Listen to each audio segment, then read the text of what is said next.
Então, boa tarde a todos e todas.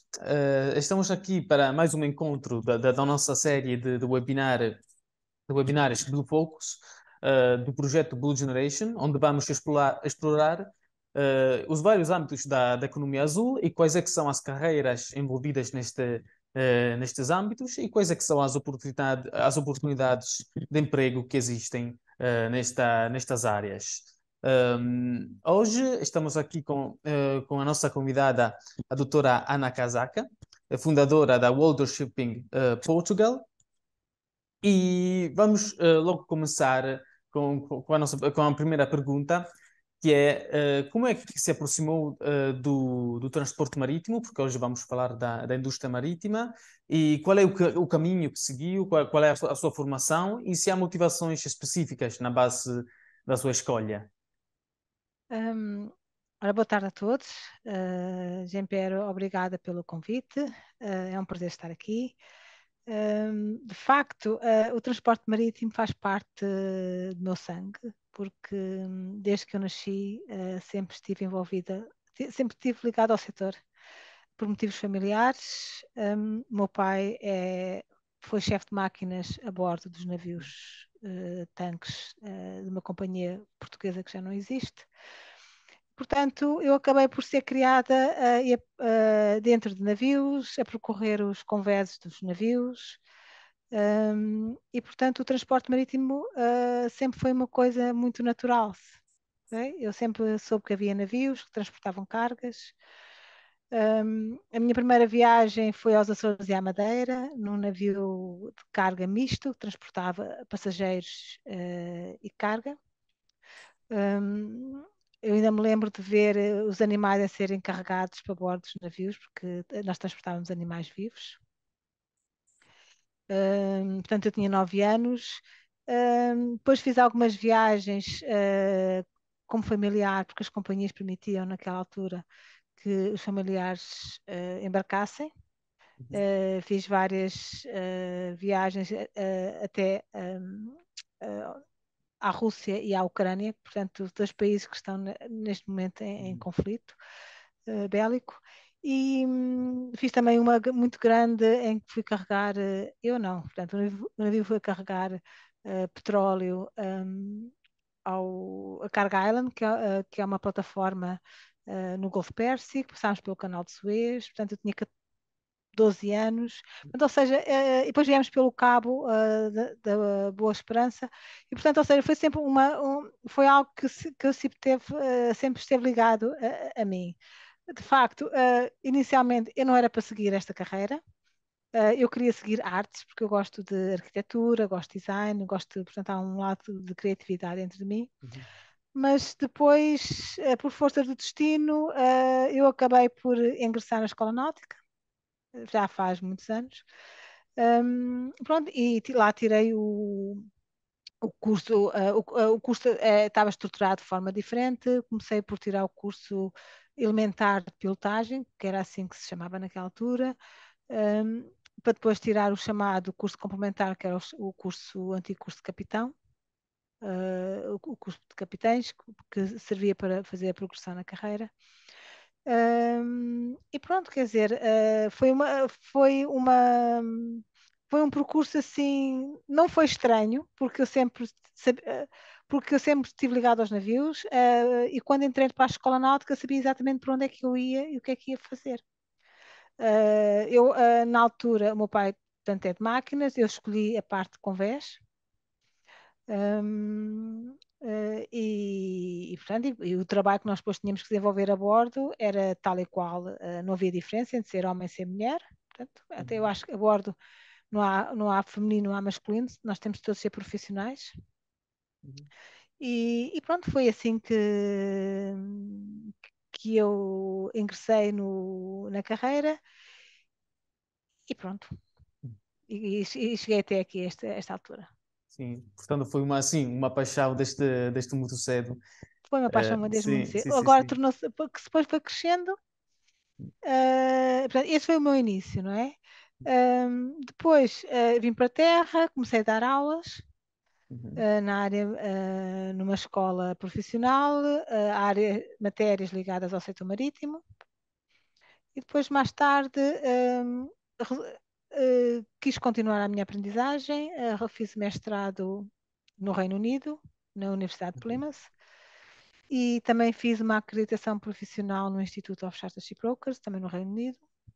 Depois voltei para Portugal, senti que as coisas eram pequeninas e o meu tutor em Plymouth perguntou-me porque é que eu não fazia um doutoramento. Eu, na altura, quando fiz o mestrado, nunca pensei em fazer doutoramento, porque acho que, pronto, não estava planeado, assim como o mestrado também nunca foi planeado. A oportunidade surgiu e, passado 2 anos, então preparei as coisas todas e ganhei uma bolsa da Fundação para a Ciência e Tecnologia para ir fazer o doutoramento a Cardiff. E pronto. Ok. E este foi o meu percurso, portanto, académico e de estudos. Poderemos contar da World of Shipping Portugal? Como é que nasceu este projeto? Quais é que eram as necessidades que há em contra este projeto e como é que está a correr, Tá? muito basicamente? Então é assim, eu depois de acabar o doutoramento, eu fui mãe e ao mesmo tempo comecei a trabalhar para a Comissão Europeia como perita externa na área, na avaliação de propostas de investigação e desenvolvimento. Portanto, sempre ligado à área no âmbito marítimo. Pronto. Também alguns ligados ao transporte multimodal, autoestradas do mar, pronto. Dentro dos programas quadro que eles iam lançando as chamadas.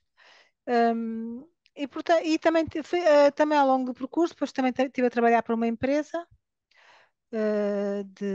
como diretora técnica de amarrações no Porto de Lisboa. Mas depois a vida vai dando voltas e eu resolvi criar um projeto que inicialmente era para ser um centro de informação único exclusivamente sobre a área marítima, mais precisamente sobre a economia marítima, porque eu, uns anos antes, tinha estado envolvida na tradução com um colega brasileiro do livro Maritime Economics, escrito por Martin Stopford, a terceira edição, que é considerada a Bíblia do transporte marítimo. Portanto, nós, se quisermos estudar, normalmente recorremos a esse livro para aprendermos. Portanto, depois eu resolvi criar este este projeto que já vem também de há uns anos para cá, mas que dá-lhe mais consistência e trabalhar mais a fundo. Inicialmente, portanto, ele esteve um pouco virado para a parte da investigação e Uhum. desenvolvimento através da criação de eventos. Pronto. O que eu estou agora a fazer, fiz um reset ao projeto. De vez em quando nós temos que repensar o que é que temos que fazer e dar novas direções e, Uhum. portanto, nesta fase estou a apostar na formação online, porque eu acho que o online vai ser o futuro. Quer dizer, eu lembro-me do meu primeiro telemóvel, do peso que era, do desconforto que era, que só servia para fazer chamadas, não é? E portanto acabei por assistir à evolução tecnológica, porque ainda me lembro de ter um Sinclair, não sei se só ouviu falar dos Ah, sim. Sinclairs.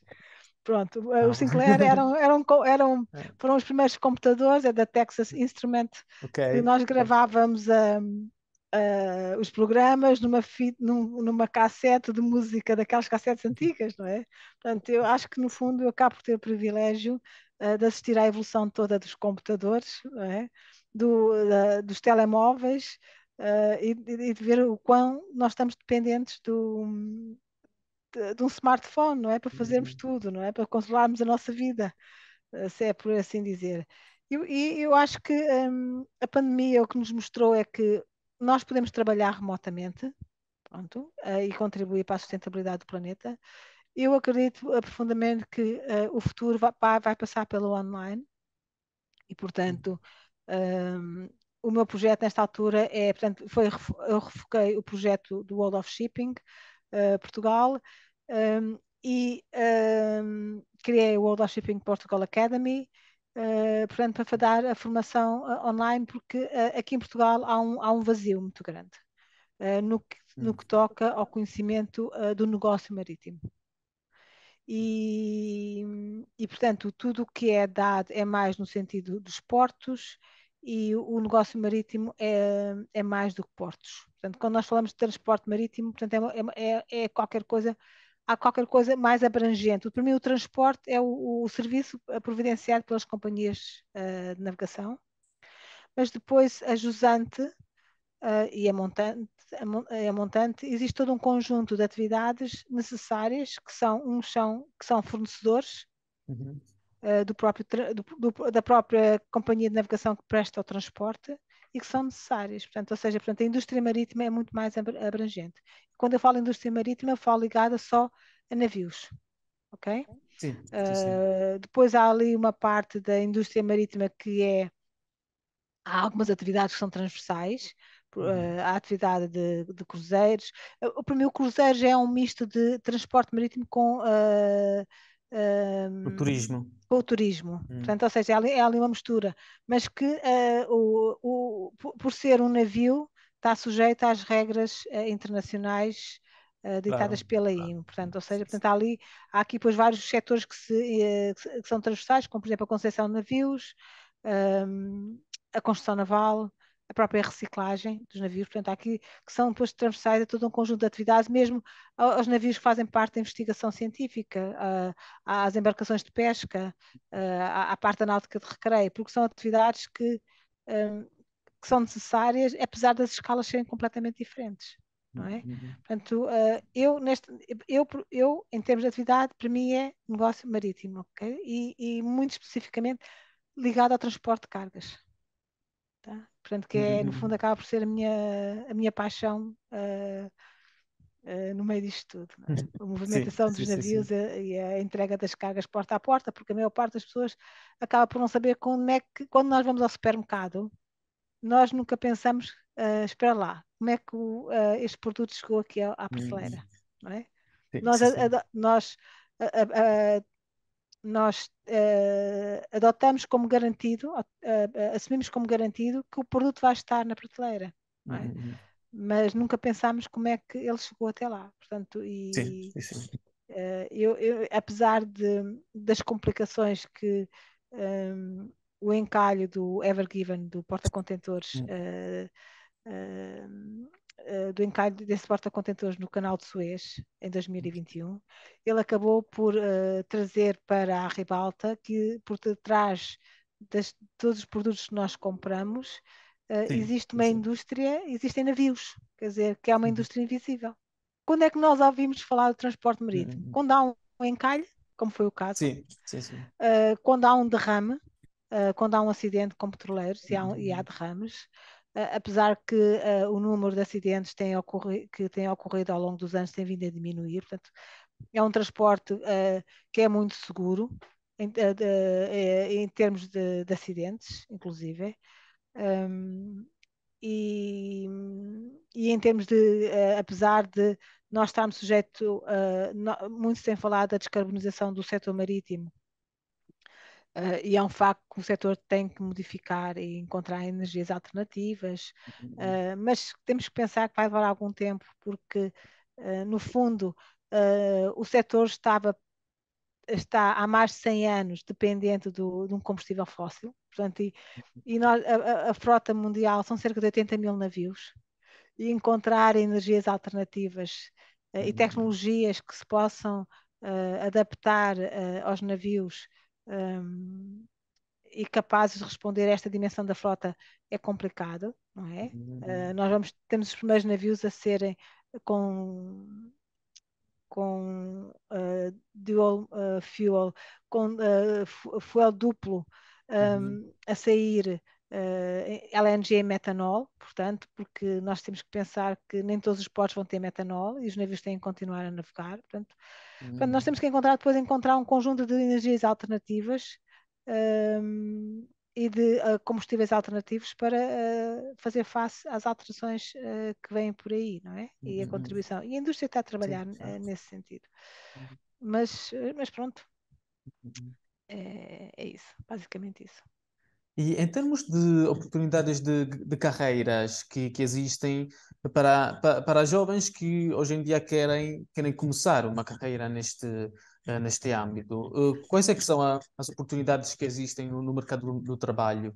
É assim, Eh, há muitas oportunidades. hum, Agora, há muitas oportunidades, até porque a indústria de transporte marítimo depende de pessoas, e as pessoas não falo só de pessoas que estão no mar, portanto, os marinheiros, os oficiais de convés, os oficiais de máquina, por aí fora, portanto, hum, mas também preciso de pessoas que estão em terra, e as pessoas que estão em terra, quanto mais oriundas do mar forem, melhor, porque têm noção do funcionamento do que é um navio, como é que um navio funciona.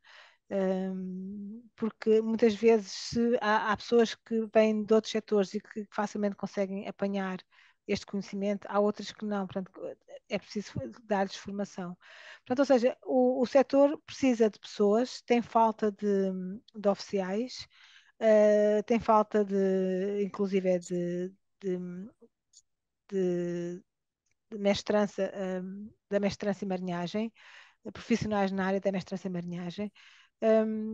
Isto porquê? Porque também a pandemia foi uma situação que veio agravar esta falta, uma vez que, como os oficiais e os profissionais de mestrança e marinhagem não eram considerados como trabalhadores fundamentais, os key hum, workers, eles foram forçados a estar a bordo dos navios durante meses, por causa da falta de movimento de passageiros entre os vários países, no fundo, porque a aviação toda parou, não é? Também.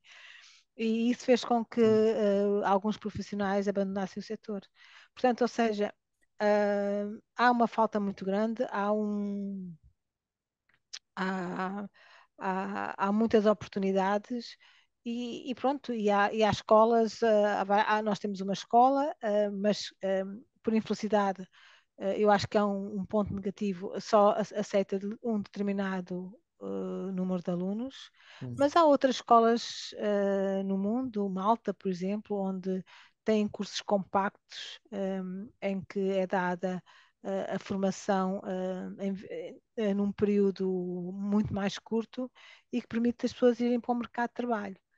Porque, no fundo, a nossa formação está ao abrigo de uma convenção internacional que é o STCW, e uhum, nós, para trabalharmos neste setor, o que precisamos é ter, pelo menos, os requisitos mínimos dados pelo STCW. E para depois uhum, começarmos a bordo a trabalhar e aprender e seguir toda a carreira profissional eh, que o mercado, que este setor oferece. Depois há sempre possibilidade de passar para a terra ao final de hum, uns anos. E aí pode entrar na área da gestão mesmo do próprio negócio marítimo, pode fazer a parte da gestão das tripulações, pode-se ir para a parte de ship handling, que é a parte dos abastecimentos, pode-se ir para analista de mercado, pode-se, vários colegas trabalharam no setor portuário, portanto, no fundo, depois abre-se um campo muito grande, tendo uns anos de experiência no mar, uhum, abre-se um campo muito grande, portanto, um leque de atuidades que as pessoas têm à sua frente e podem aproveitar. É claro que há uma coisa muito importante nisto tudo, é que não, por trás deste todo processo, é necessário fazer uma aprendizagem teórica, portanto, é preciso ir às escolas, é preciso tirar cursos, é preciso também, nós temos a consciência que precisamos de estudar um pouco, não é? Porque uhum, há coisas, por exemplo, que nós quando estamos no mar, nós podemos perceber muito das operações dos navios, mas depois, se nós quisermos vir para a terra, temos que perceber um bocadinho de gestão, não é? uhum, Porque temos que sim, saber claro. gerir pessoas, temos que saber de financiamento, como é que se faz uma análise de um projeto, como é que se faz um cálculo do investimento, portanto, para a compra de navios, portanto, análise financeira. Portanto, ou seja, tudo isto depois acaba por exigir de nós que estamos no setor um, um processo de aprendizagem contínua. Não é? Claro, claro. E como é que vê o futuro do transporte marítimo? É um âmbito que está a mudar rapidamente ou não? É assim, Eh, o transporte marítimo vai ficar. Quer dizer, hum, sim. nós dizemos, quando nós estudamos transporte marítimo, que ainda está para aparecer um modo de transporte alternativo ao transporte marítimo, Hum, porque se nós olharmos para as estatísticas da UNCTAD, ao longo dos vários anos, hum, cerca de 80% do comércio mundial, transacionado mundialmente, é movimentado por via marítima. Tá? Nós não podemos pensar transportar petróleo ou minério ou carvão a bordo de um avião. O que nós transportamos a bordo de um avião são joias, ouro, cargas perecíveis, como por exemplo o salmão, que vem da Noruega. uhum, Portanto, produtos que tenham a capacidade de incorporar o custo de um transporte aéreo, não é? uhum, E que tenha um prazo de vida, um ciclo de vida muito curto. Do ponto de vista do transporte marítimo, ele está aqui para ficar. Portanto, a única, o que vai ocorrer ao longo dos próximos anos é uma transição energética, porque ela vai ter que uhum, acontecer. sim. Um, e outra situação que está a aparecer aí, mas isso também vai levar alguns anos, e vamos ver até que ponto é que as companhias de navegação vão estar aptas para adotar, que são os chamados navios autónomos, Uhum, ou seja, o que nós estamos a querer, e a IMO, que é a Organização Marítima Internacional, define 4 níveis de autonomia, em que o último nível são os navios sem tripulação.